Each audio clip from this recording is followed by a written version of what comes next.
रायगड महाराष्ट्रासह देश विदेशातील ताज्या बातम्या पाहण्यासाठी मॅक्स इंडिया लाईव्ह चॅनलला सबस्क्राईब करा आणि बेल आयकॉन दाबायला विसरू नका.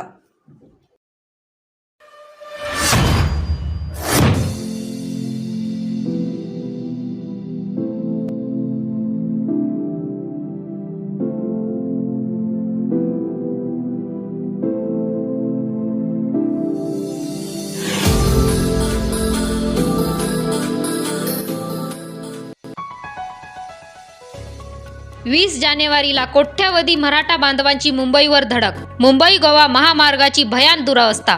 पोलीस कर्मचारी इमारती धोकादायक. खासदार अमोल कोल्हे यांना आता शेतकरी आठवले. पालकमंत्री उदय सामंत काय म्हणाले पाहूयात. तर ज्या पद्धतीनं रायगड जिल्ह्यासह कोकणामध्ये पोलीस स्टेशन स्मार्ट होत आहेत, मात्र पोलिसांच्या राहण्याच्या वसाहतीचा प्रश्न खूप गंभीर आहे. ठिकठिकाणी वसाहती कोलमडलेल्या आहेत किंवा जीर्ण झालेल्या आहेत, धोकादायक स्थितीत आहेत. भविष्याच्या काळामध्ये काय भूमिका असणार आहे? कोकणातल्या पोलिसांच्या वसाहती काही ठिकाणी जीर्ण झाल्या आहेत, ही वस्तुस्थिती खरी आहे. आणि त्याची सुरुवात रत्नागिरीपासून सुरू झालेली आहे.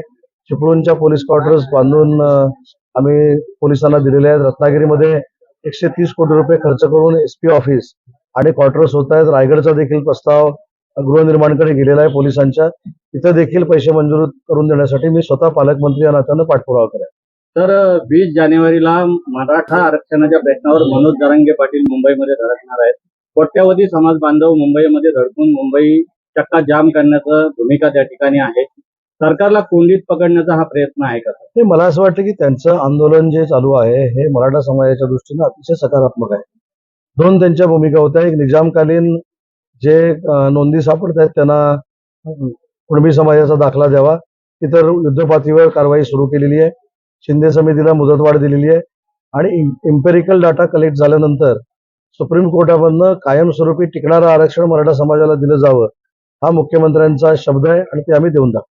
तर शेतकऱ्यांशी संबंधित प्रश्न आहे. ज्या पद्धतीनं अमोल कोल्हेंनी आता राज्य सरकारवर केंद्र सरकारवर सडकून टीका केलेली आहे की व्यापाऱ्यांचं कर्ज माफ होत आहे, मात्र शेतकऱ्यांचं कर्ज माफी करायला सरकार दिरंगाई करत आहे. काय आपली पद्धत? ठीक आहे, 4.5 वर्षानंतर त्यांना शेतकरी आठवत आहेत, त्याबद्दल त्यांचं देखील कौतुक केलं पाहिजे. संपर्क आता 4.5 वर्षानंतर ते मतदारसंघात करतायत, त्यासाठी कौतुक केलं पाहिजे. आणि त्यांच्या सल्ल्यानं सरकारला काय वागायची गरज नाही. सरकार हे शेतकऱ्यांचंच आहे, शेतकऱ्यांच्या भल्याचं आहे आणि शेतकऱ्यांच्या भल्याचेच निर्णय सरकार घेतं.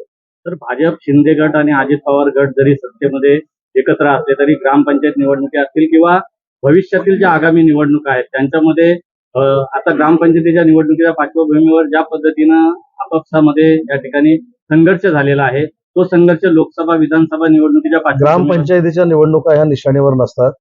तरी देखील 2300 ज्या ग्रामपंचायतीच्या निवडणुका महाराष्ट्रातल्या झाल्या त्याच्यापैकी महायुतीनं 1600 पेक्षा जास्त जिंकलेल्या आहेत. त्याच्यामुळे विधानसभा आणि लोकसभेचं चित्र स्पष्ट आहे.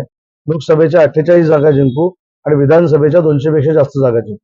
पोलिसांसाठी जे या ठिकाणी आपण स्पर्धा आयोजित करणार आहात, ढोलताशा किंवा त्यांच्या कलाकृतीला त्यांच्या मधील सुप्त गुणांना वाव देण्यासाठी, ती स्पर्धा कशा पद्धतीची असणार? हे पोलिसांसाठी ढोलताशाची स्पर्धा मी करत नाही आहोत. पोलिसांचं जे बँड पथक आहे महाराष्ट्रातले पोलीस विभागाचं, या सगळ्यांच्या कलागुणांना वाव देण्यासाठी त्या बँड पथकांची एक स्पर्धा मोठ्या पद्धतीनं राज्य पातळीवरची रत्नागिरीमध्ये आपण पुढच्या 2 महिन्यामध्ये घेतोय. अशा पद्धतीचं भाषणामध्ये मी सांगितलं. तर मुंबई गोवा महामार्गाची ज्या पद्धतीनं दुरावस्था झालेली आहे, सातत्यानं वेगवेगळ्या टेक्निक त्या ठिकाणी वापरल्या या जातात. संदर्भामध्ये नितीन गडकरी साहेबांनी 2 दिवसापूर्वी गोव्यामध्ये बैठक घेतलेली आहे आणि त्याला आता मूर्त स्वरूप आलंय. मुंबई गोवा महामार्गाचे नवीन कॉन्ट्रॅक्टर नेमले गेलेले आहेत आणि त्यांनी कामं सुरू केलेली आहेत. थँक्यू.